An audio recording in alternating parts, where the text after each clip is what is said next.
Dovrebbe esaurirsi in serata l'ondata di maltempo che da ieri sta interessando la montagna bellunese, che sta causando innumerevoli disagi. Copiose nevicate stanno interessando le zone montane, oltre 1.000 metri di quota. Si tratta di neve pesante che ha abbattuto rami e piante finite sulle strade. Lunedì sera i problemi maggiori hanno interessato indistintamente il Cadore, il Comelico e la Gordina, dove numerosi mezzi pesanti sprovvisti di catene, non riuscendo più a procedere, hanno provocato enormi rallentamenti al traffico. È così che il comando della Polstrada di Belluno ha disposto pattuglie di filtraggio dei veicoli sulla 51 di Alemagna Pieve di Cadore, sulla 52 Carnica verso Monte Croce Comelico e sulla 203 a Gordina Cencenighe. I vigili del fuoco sono stati impegnati per il recupero dei tir in difficoltà. Problemi alla circolazione con lunghi incolonnamenti sono stati segnalati dal tardo pomeriggio di lunedì per mezzi pesanti di traverso fra Valle di Cadore e Vallesina.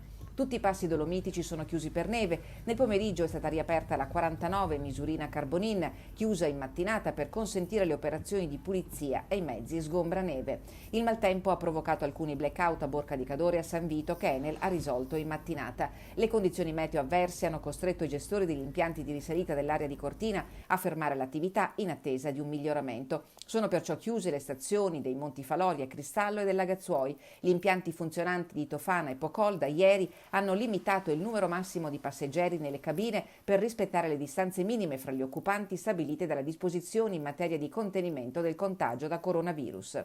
Ma il maltempo ha messo in allerta la protezione civile, che alle quote più basse sta monitorando i versanti in frana. A Belluno si è rimesso in moto lo smottamento di via Miari e quella porzione di provinciale è stata chiusa al traffico per consentire la rimozione del materiale che ha occupato la carreggiata. Il tratto di strada in questione, ai piedi del centro storico della città, era stato riaperto da poche settimane dopo l'importante smottamento dello scorso novembre. Questa volta però i tempi si prevedono più celeri. La fase più intensa del maltempo si prevede in esaurimento dalla serata. In seguito i fenomeni si faranno più discontinui e irregolari.